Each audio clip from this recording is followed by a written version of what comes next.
Ada waktunya berlatih, ada pula waktunya bersenang. Jangan campur aduk. Coba kau perlihatkan latihanmu." Anak perempuan itu tertawa dengan sikap manja, lalu melepaskan ayahnya dan menghampiri tepi kolam. Yang berlatih telah mendarat. Mereka semua kelihatan gembira, memandang ke arah gadis cilik itu.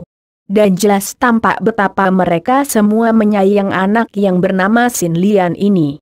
Bahkan kini tidak ada lagi yang berlatih, memberi kesempatan kepada anak itu untuk berlatih seorang diri sehingga tidak mengganggu.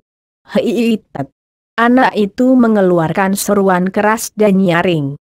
Tubuhnya lalu meloncat ke tengah kolam, melambung agak tinggi kemudian di udara ia berjungkir balik sampai 2 kali, baru tubuhnya turun dan kakinya hinggap di atas sebuah teratai kayu.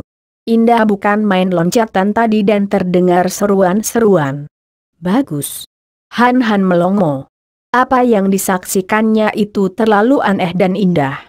Kagum ia melihat betapa anak perempuan itu kini berdiri di atas teratai kayu yang bergerak-gerak timbul tenggelam dan bergoyang-goyang. Namun tubuh anak itu sedikit pun tidak bergoyang, bahkan terdengar lagi seruannya. "Heitit!" Dan tubuhnya sudah mencelat ke atas lagi, lalu hinggap di atas teratai kayu yang lainnya. Demikianlah, bagaikan seekor katak, anak itu berloncatan dari satu teratai ke lain teratai. Makin lama makin cepat sehingga seakan-akan ia terbang di permukaan air. Hanya benda-benda berbentuk teratai itu saja yang bergerak-gerak timbul tenggelam dan bergoyang-goyang. Seruan-seruan menjerit nyaring itu terdengar susul-menyusul dan akhirnya tubuh anak itu mumbul ke atas dan berjungkir balik membuat poksai, salto, sampai 3 kali. Dan ketika turun ia melayang ke dekat kakek tadi. Tepuk tangan memuji dari para penonton membuat wajah anak perempuan itu makin berseri. Wajahnya menjadi merah karena tadi dia telah mengerahkan banyak tenaga, dan napasnya terengah-engah. Kakek yang menjadi ayahnya mengangkat muka dan terhentilah semua tepuk tangan. Masih jauh daripada sempurna, Lian Ji. Teratai-teratai itu masih bergoyang terlalu keras. "Lihat baik-baik, juga kalian semua." Tiba-tiba tubuh kakek itu melayang seperti sehelai daun kering ke tengah kolam, hinggap di atas teratai. Lalu meloncat ke lain teratai. Terus-menerus dan cepat sekali. Tidak lebih indah daripada permainan Sin Lian tadi, akan tetapi hebatnya, teratai-teratai yang diinjaknya itu sama sekali tidak bergoyang. Seolah-olah hanya kejatuhan sehelai daun kering saja. Kemudian kakek itu mendarat kembali dan berkata, "Untuk dapat menginjak teratai kayu tanpa menggerakkannya, membutuhkan latihan sedikitnya 5 tahun dengan tekun. Apalagi dapat meloncat dan hinggap di atas bunga teratai asli, membutuhkan bakat dan latihan yang amat mendalam." Setelah berkata demikian, kakek itu menggandeng tangan Sin Lian, menggapai ke arah Han dan mengajak mereka memasuki sebuah pondok bambu sederhana di sebelah kiri pondok kelenteng. Juga pondok sederhana ini dihias dengan lukisan-lukisan dan ukir-ukiran teratai putih. "Bocah ini siapakah, ayah?" Sin Lian bertanya ketika kakek itu mengajak mereka duduk di atas bangku. "Namanya Han." "Siapakah Shimu, nama keturunan, Han?" "Aku Shi Xie bernama Han, biasa disebut Han," jawab anak itu. "Lo Ciampo ini siapakah? Apakah ketua dari Pelian Kaipang?" Kakek itu memandang kepadanya dengan mata terbelalak. "Engkau tahu bahwa di sini sarang Pelian Kaipang? Dari mana kau mengenal nama Pelian Kaipang?" Han teringat bahwa ucapannya tadi membuka rahasianya bahwa ia pandai membaca. Memang tidak patut bagi seorang yang keadaannya seperti pengemis macam dia ini pandai membaca. Maka cepat-cepat ia berkata, "Aku hanya mengira-ngira saja, Lo Ciampo. Kulihat di sini semua berpakaian rombeng, tentu merupakan sebuah kaipang. Adapun tentang namanya, di sini kulihat banyak sekali hiasan-hiasan berupa teratai putih. Maka tentu saja aku menduga bahwa nama kaipang di sini tentulah Pelian Kaipang. Kakek itu mengangguk-angguk. Nah, kau dengar sendiri, Sin Lian. Betapa cerdiknya anak ini. Dia ini adalah calon muridku, dan agaknya dialah yang boleh diharapkan kelak untuk. Aku tidak ingin menjadi murid Lo Ciampoe. Han memotong cepat-cepat dengan suara nyaring. Wah, bocah sombong. Sin Lian mendamprat. Kau tidak mau menjadi murid ayah, sedangkan seluruh bocah di dunia ini mengilar untuk menjadi muridnya. Kau tidak tahu siapa ayah? Ayah adalah Lau Pangcu, ketua Lau, yang tersohor di seluruh wilayah Sungai Huangho. Apakah engkau lebih suka menjadi gembel busuk yang tiada artinya, mengandalkan hidup dari sisa makanan? Merah wajah Han. Matanya melotot memandang anak perempuan itu. Ia merasa terhina sekali. Aku bukan pengemis, dan aku tidak suka menjadi murid pengemis. Aku tidak mau menjadi anggota Kaipang. Lagaknya, kau ini pengemis. Bukan. Pengemis. Bukan. Pengemis. Pakaianmu tambal-tambalan, kalau bukan pengemis, apakah kau ini pangeran? Bukan. Aku bukan pengemis, biar pakaianku tambal-tambalan aku tidak pernah mengemis. Tidak seperti engkau, biar pakaianmu baik tapi kurang ajar, kau beranikah kepada aku? Mengapa tidak berani? Kalau aku benar, biar terhadap kaisar sekalipun aku berani. Fuh! Kalau berani hayo kita berkelahi. Aku bukan tukang berkelahi, bukan tukang pukul, tapi aku tidak takut kepadamu. Hayo pukul aku kalau berani. Aku bukan tukang pukul. Kalau aku pukul, kau berani membalas? Tentu saja. Plak! Pipi Han sudah kena ditampar Sin Lian sampai Han terpelanting dari bangkunya. Ia bangkit dan timbul kemarahannya, akan tetapi Han sudah membaca kitab tentang sifat seorang gagah. Tentu saja ia malu kalau harus bergelut dengan seorang anak perempuan. Tidak sakit katanya sambil meraba pipinya yang menjadi merah. Balaslah. Membalas anak perempuan? Untuk apa? Memalukan saja. Pukulanmu seperti tahu, tidak terasa sama sekali. Sombong. Sin Lian marah sekali, menerjang maju dan gerakannya cepat bukan main. Duk, pelenggik. Han terjengkang roboh. Perutnya menjadi mulas kena ditendang tadi dan kepalanya pening oleh tempilingan yang cukup keras. Gerakan kaki tangan bocah itu luar biasa cepatnya sehingga Han tidak tahu bagaimana caranya bocah itu menendang dan memukul. Rasa nyeri membuat lantai seperti berputar. Ia marah dan kini ia melompat bangun.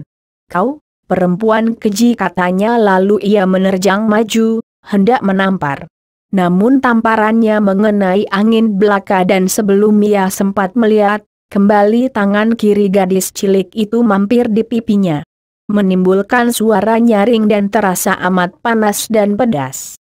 Tonjokan kepalan kanan yang kecil namun terlatih menyusul, mengenai lehernya, membuat Han terhuyung-huyung ke belakang. Tiba-tiba sebuah kaki yang kecil menyapu kedua kakinya. Tanpa ampun lagi tubuh Han kembali terpelanting, terbanting pada lantai di mana ia hanya duduk sambil memegangi kepalanya yang puyeng seketika. Cukup, Lian Ji. Terdengar kakek itu berkata, suaranya tenang dan halus. Kakek ini tadi diam saja melihat puterinya menghajar Han, karena memang hal ini ia sengaja, untuk membakar hati Han dan menimbulkan semangat jantannya. Dia menduga bahwa setelah mengalami hajaran tentu bocah itu akan merasa terhina dan sadar betapa perlunya mempelajari ilmu untuk memperkuat diri sehingga kelak tidak akan terhina orang lagi. Ia maju dan mengangkat bangun Han, disuruhnya duduk lagi di bangku. Han masih pening. Ketika ia memandang bocah perempuan itu, wajah yang manis namun menggemaskan hatinya saat itu kelihatan menjadi dua. Memandang benda lain juga kelihatan dua. Maka ia meramkan mata sejenak sampai peningnya hilang, baru ia membuka matanya memandang kakek itu dengan mata penasaran.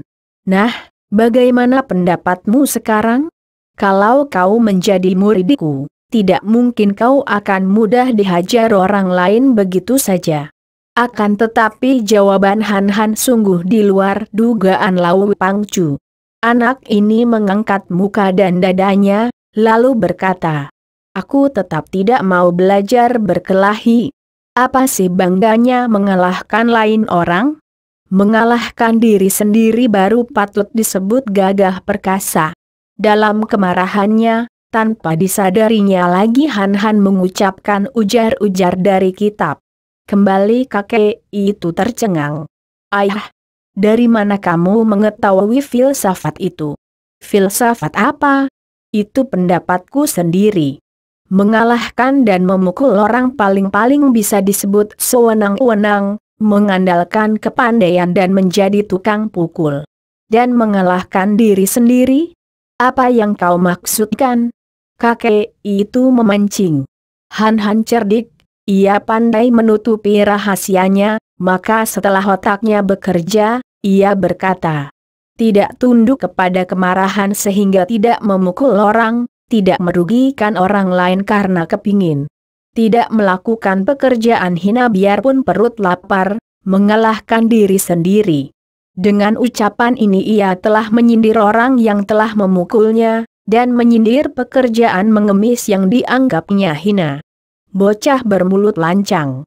"Ayah, biar ku hajar lagi dia sampai setengah mampus." Lau Pangcu menggeleng kepala. "Biarkan dia pergi." Han Han memang telah berdiri dan melangkah pergi dari tempat itu. Ia keluar dari pintu gerbang tanpa ada yang mengganggunya. Kemudian dia berlari cepat untuk segera meninggalkan tempat itu. Ia teringat bahwa tadi ia dibawa ke timur, akan tetapi ia tidak ingin kembali ke barat. Tidak ingin kembali ke kota Tiongkuan karena takut kalau bertemu dengan kakek itu lagi kelak dan menimbulkan hal-hal yang amat tidak enak. Sekarang saja ia sudah babak belur, perutnya masih mulas. Kepalanya masih berdenyut-denyut. Sambil berlari ia teringat akan Sin Lian dan diam-diam ia mengomel. Bocah perempuan yang keji dan galak. Han Han berjalan terus ke timur menyusuri sungai Huangho. Setelah malam tiba, ia mengasuh di pinggir sebuah hutan dan mengisi perutnya yang lapar dengan telur-telur burung yang ia temukan di jalan. Juga ada beberapa macam buah-buah yang dapat dimakan sehingga malam itu ia dapat tertidur nyenyak di pinggir hutan. Pada keesokan harinya, ia melanjutkan perjalanan. Dari jauh tampak sebuah dusun. Uang bekal dan makanan sudah habis. Ia harus mencari pekerjaan di dusun itu sekedar dapat makan. Dimanapun juga pasti ada pekerjaan. Biarpun di dusun, para petani membutuhkan tenaga bantuan dan tentu ada orang-orang kaya yang membutuhkan tenaga pula.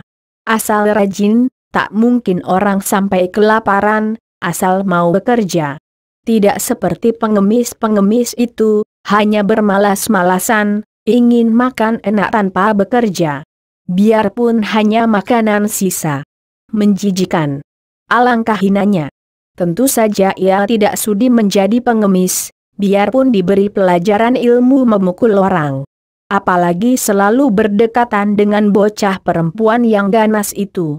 Ia bergirik kalau teringat akan Sin Lian, sungguh pun harus ia akui bahwa wajah bocah itu manis sekali. Ketika Han Han berjalan sambil termenung sampai di pintu gerbang dusun itu, tiba-tiba terdengar derap kaki kuda dari depan. Han Han mengangkat muka dan memandang. Seorang anak laki-laki sebaya dengan dia, berpakaian indah dan berwajah tampan, menunggang seekor kuda yang besar dan membalapkan kuda itu keluar dari dusun. Han Han cepat minggir, Akan tetapi sambil tertawa-tawa anak laki-laki itu sengaja menyerempetkan kudanya. Sehingga Han Han yang sudah berusaha melompat masih terlanggar dan jatuh terguling. Beberapa orang dusun melihat hal ini berseru tertahan, agaknya mereka takut untuk mengeluarkan seruan keras. "Bocah sombong, apakah kau sudah gila?" Han Han berteriak marah sambil merangkak bangun. Kuda itu dihentikan dan diputar. Anak laki-laki yang duduk di atasnya kini tidak tertawa lagi, melainkan memandang Han Han dengan wajah bengis. Setelah kudanya tiba di depan Han Han, ia lalu melompat turun, gerakannya tangkas sekali, lalu menghadapi Han Han sambil menudingkan telunjuknya. "Gembel busuk, berani engkau memaki aku? Setan kepala angin, mengapa tidak berani? Yang ku maki bukan orangnya, melainkan perbuatannya. Biar kau kaisar sekalipun, kalau perbuatannya tidak benar, tentu akan dimaki orang." Han Han membantah berani. Anak itu usianya antara 11 tahun, kini mendengar ucapan seperti itu keluar dari mulut seorang anak gembel, menjadi terheran-heran sehingga lupa kemarahannya. "Siapakah kau ini berani berkata seperti itu? Aku Han Han dan siapa takut mengeluarkan kata-kata benar? Wah, agaknya sudah miring otakmu. Tidak tahukah engkau bahwa aku adalah Ouyang Kongcu, Tuan Muda Ouyang? Orang sekitar daerah ini tidak ada yang berani kepadaku. Apalagi jembel macam kamu. Hayo berlutut dan mohon ampun." Bentakan ini mengandung suara marah. Seorang di antara para penduduk dusun yang mulai datang berkerumun, segera mendekati Han Han dan berkata, "Kau agaknya bukan anak sini. Lebih baik lekas berlutut mohon ampun kepada Kongcu." Mendengar ini, Han Han makin marah. Ia berdiri dengan kedua kaki terpentang, kedua tangan bertolak pinggang, lalu berkata, "Apa perlunya minta ampun? Orang bersalah sekalipun tidak perlu minta ampun dan harus berani menerima hukumannya. Apalagi orang tidak bersalah." Ucapan ini rupa-rupanya merupakan pendapat yang baru sama sekali dan mengherankan semua orang. Bahkan pemuda tampan itu sendiri terheran dan berkurang kemarahannya, lalu mengomel. "Tidak salah katamu. Kau berdiri di jalan, menghalang kudaku. Bukan aku yang menghalang, tapi kau yang menabrak. Berani berbuat tidak berani mengaku. Laki-laki macam apa kau? Berani kau? Apa sudah bosan hidup?" bentak anak yang disebut Tuan Muda Ouyang itu. Setelah berkata demikian, ia menerjang maju. Han Han berusaha melawan, namun ternyata Ouyang Kongcu ini tangkas dan kuat sekali. Begitu menerjang, Han Han telah kena digampar kepalanya dan ditonjok dadanya. Han Han terjengkang, napasnya sesak. Sebuah tendangan mengenai lehernya dan dunia menjadi hitam bagi Han Han. "Gembel busuk, bosan hidup, kau belum mengenal kelihayan Kongcumu, iya?" Suara Ouyang Kongcu ini terdengar sayup-sayup oleh Han Han dan pemuda tampan itu mengeluarkan sehelai tambang dari saku sela kudanya. Diikatnya kaki kiri Han Han, kemudian ia memegangi ujung tali itu dan melompat naik ke atas kudanya. Ketika kudanya dilarikan, tubuh Han Han tentu saja terseret di atas tanah. Orang-orang yang berada di situ hanya memandang dengan mata terbelalak, tidak ada seorang pun berani membela Han Han. Mereka hanya saling pandang dan menggeleng-geleng kepala dengan hati kasihan kepada anak gembel yang amat pemberani itu. Han Han memiliki kenekatan dan nyali yang luar biasa sekali. Juga tubuhnya memiliki daya tahan mengagumkan. Hal ini telah dilihat oleh mata yang awas dari Lau Pangcu, ketua Pelian Kaipang, sehingga kakek itu merasa tertarik dan ingin mengambilnya sebagai murid. Biarpun ia tadi telah dipukul hebat dan kini tubuhnya diseret seperti itu, ia masih tidak merasa takut. Bahkan ia marah sekali. Tidak dipedulikan punggung dan pinggulnya lecet-lecet. Pakaiannya yang sudah penuh tambalan itu makin buruk karena compang-camping. Ia tidak mengeluh, tidak pula minta ampun, bahkan ia yang terseret itu berusaha mengangkat tubuh atasnya dan menudingkan telunjuknya ke depan, ke arah Hou Yang Kongcu sambil memaki-maki. Bocah kejam melebihi iblis, kelakuanmu ini akan menyeretmu ke lembah kecelakaan. Pada saat itu, dari arah kanan berkelebat sinar putih. Ternyata itu adalah sebatang pisau sambit, yang disambitkan oleh seorang gadis cilik. Pisau itu tepat sekali mengenal tambang yang menyeret Han Han sehingga putus seketika dan Han Han terbebas, tidak terseret lagi.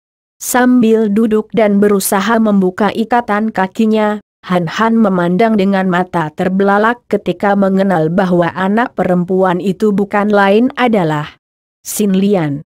Han Han mengeluh. Dia ditolong dari tangan seorang anak laki-laki kejam oleh seorang anak wanita ganas. Kedua orang anak itu setali tiga uang, sama-sama ganas dan kejam, tiada yang dipilih. Sin Lian sudah meloncat turun dari atas batu di mana ia tadi berdiri dan menyambitkan piaunya. Sikapnya garang sekali ketika ia memandang Hou Yang Kongcu dan telunjuknya yang kecil runcing itu menuding ke arah Hou Yang Kongcu sambil memaki. Setan alas, monyet pengecut.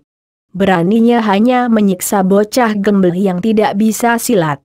Hayo lawan aku kalau kau berani. Kalau minta diremuk tulang-tulangmu. Sin Lian memasang kuda-kuda menantang. Hou Yang Kongcu ini adalah putra seorang bangsawan tinggi, yaitu Pangeran Hou Yang Chin Kok. Dia putra pangeran, tentu saja selain kaya raya juga angkuh dan sudah biasa menerima penghormatan di mana-mana. Namanya adalah Hou Yang Seng dan pada waktu itu ia sedang menerima pendidikan ilmu silat dari gurunya, seorang tokoh yang memiliki kepandaian tinggi dan sakti. Sebagai putra pangeran, tentu saja dalam perguruannya tersedia segala perlengkapan untuk kebutuhannya setiap hari, sampai-sampai tersedia seekor kuda untuknya. Dan ia pun belajar sambil main-main, kadang-kadang menunggang kuda pergi ke dusun-dusun dan kemanapun juga ia pergi, anak nakal ini tentu disambut penduduk dusun dengan ramah dan hormat. Sungguh pun di dalam hati mereka ini membencinya karena kenakalannya suka menggoda orang. Kini, dimaki-maki seperti itu, Hou Yang Seng marah sekali lalu meloncat turun dari atas kudanya. Kau bocah kampung. Berani kau memaki Kongcumu. Kau pun sudah bosan hidup agaknya. Sambil berkata demikian, Hou Yang Seng lalu menggunakan sisa tambang yang berada di tangannya, yang panjangnya ada 2 meter lebih untuk menyerang.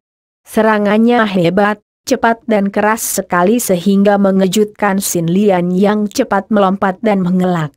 Dari gerakan serangan itu Sin Lian dapat menduga bahwa anak nakal ini pandai silat.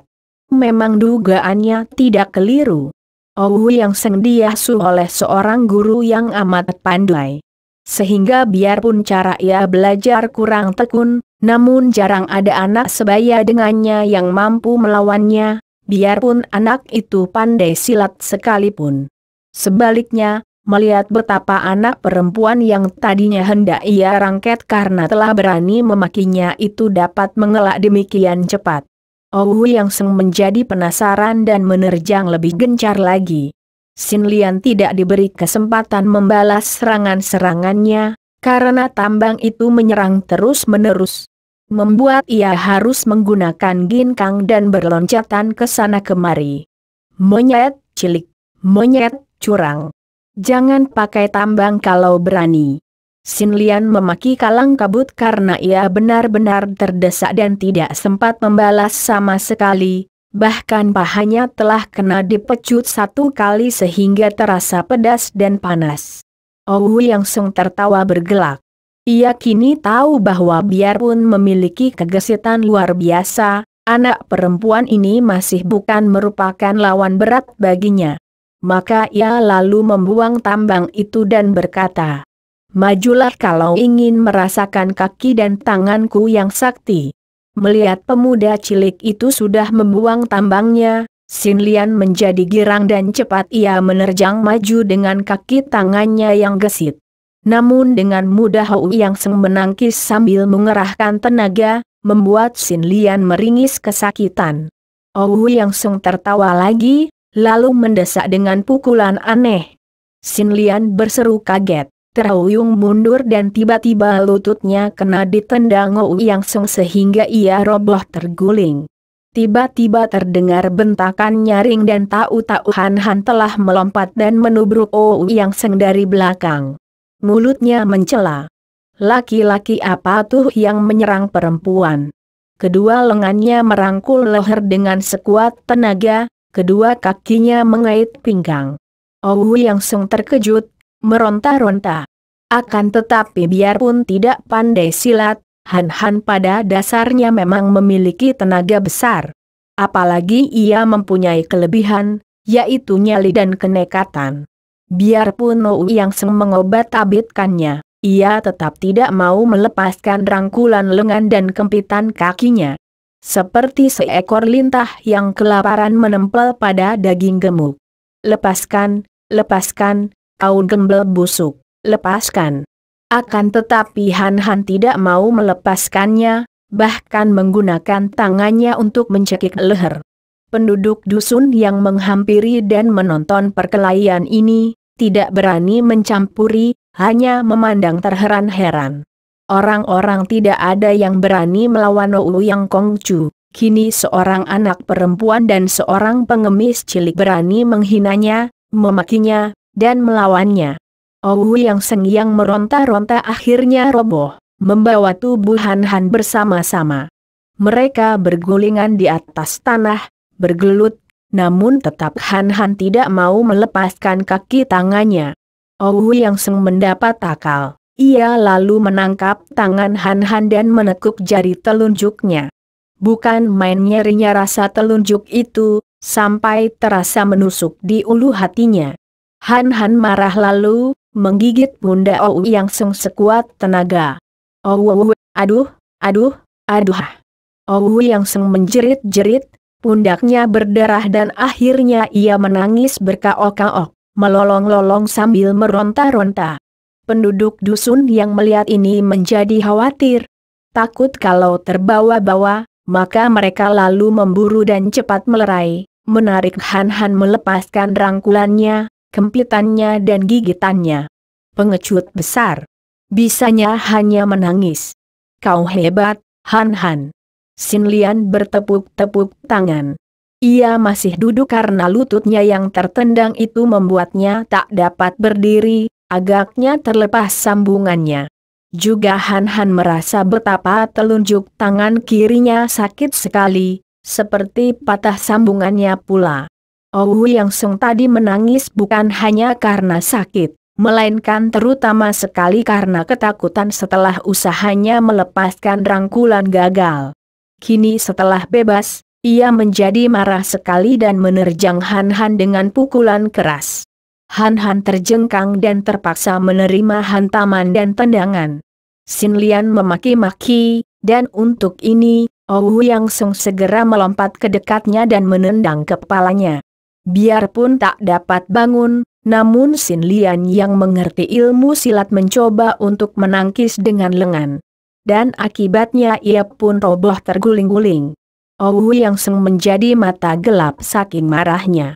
Disambarnya sebuah batu sebesar kepalanya dengan kedua tangan dan ia mengangkat batu itu tinggi-tinggi, kemudian dihantamkan ke arah kepala Han Han.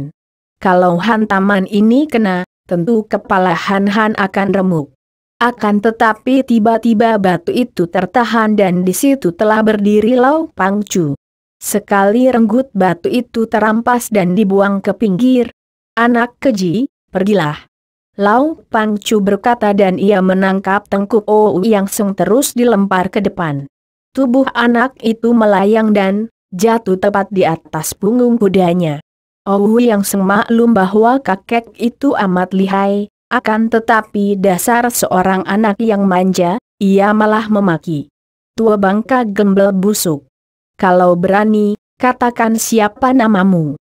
Lau Pangcu hanya mengira bahwa anak itu adalah seorang anak bangsawan manja saja, maka sambil tersenyum ia berkata, "Bocah, aku adalah orang Shilau." Oh yang Seng menarik kendali kudanya, menendang perut kuda itu yang segera meloncat maju dan membalap ke depan, meninggalkan debu mengebul tinggi. Han bukan tidak mengerti bahwa nyawanya tertolong oleh kakek itu, dan ia sudah terlalu banyak belajar tentang kebudayaan dan tentang budi. Maka ia segera menjatuhkan diri berlutut di depan kakek itu sambil berkata, "Saya menghaturkan terima kasih atas pertolongan Lo Ciampoe." Lau Pangcu tersenyum. "Bangunlah dan mari ikut bersamaku, Han." Ia lalu memondong tubuh puterinya dan Han terpaksa mengikutinya karena tidak mau dianggap tak mengenal budi. Setelah tiba di sarang Pelian Kaipang, Lau Pangcu mengobati Sin Lian dan telunjuk tangan Han. Hebat sekali cara kakek ini membenarkan sambungan tulang karena setelah diurut sebentar dan ditempeli koyok, dalam waktu setengah hari saja telah sembuh kembali. Pengalamanmu hari ini tentu telah meyakinkan hatimu, Han, betapa pentingnya mempelajari ilmu menjaga diri. Berkali-kali kau dapat dipukuli orang, dan hampir saja tewas. Aku tidak berniat buruk denganmu, bukan hendak mengajarmu menjadi tukang pukul. Aku melihat bakat yang amat luar biasa pada dirimu yang tak akan dapat ditemukan di antara 10 laksa orang anak. Maka engkau berjodoh untuk mewarisi semua ilmuku, Han. Akan tetapi, Lo Ciampoe, aku tidak ingin belajar silat. Coba sajalah. Dan pepatah mengatakan bahwa tak kenal maka tak sayang. Kalau kau sudah mengenal seluk-beluk ilmu itu, kau tentu akan suka sekali. Sementara ini, biarlah engkau akan menerima menjadi muridku dan coba belajar. Hitung-hitung untuk membalas budi kepadaku. Bagaimana? Kakek itu memang cerdik. Ia telah mengenal bahwa bocah ini memiliki watak yang aneh dan keras luar biasa. Memiliki kemauan yang tak terpatahkan, tidak dapat dipaksa dan mengenal budi. Karena itu, ia sengaja mengemukakan tentang balas budi untuk mengikat dan memaksa. Dan memang usahanya berhasil. Han terjebak. Anak ini sudah mempelajari kitab tentang budi pekerti sampai mendarah daging, di mana diajarkan bahwa setiap budi yang dilepas orang harus dibalas berlipat ganda. Sebaiknya budi sendiri yang dicurahkan kepada orang lain harus dianggap sebagai kewajiban dan segera dilupakan. Baik, Lo Ciampoe. Bagus, Han. Sekarang kau telah menjadi muridku. Aku adalah gurumu dan Sin Lian ini adalah sucimu, kakak seperguruan, biarpun dia lebih muda darimu. Baik, Suhu, Teocu, murid, mengerti. Makin kagum hati kakek itu dan timbul persangkaannya bahwa anak ini tentu bukan keturunan orang biasa ketika mendengar Han menyebut dia Suhu dan diri sendiri Teocu. Kemudian betapa anak itu berlutut di depannya dan baikui, menyembah, sampai 8 kali. Ia mengangkat bangun muridnya itu dan berkata, Han, muridku, sebagai seorang murid, pertama-tama kau harus mengerti apa yang menjadi kewajiban utama seorang murid. Teocu mengerti. Harus taat dan berdisiplin.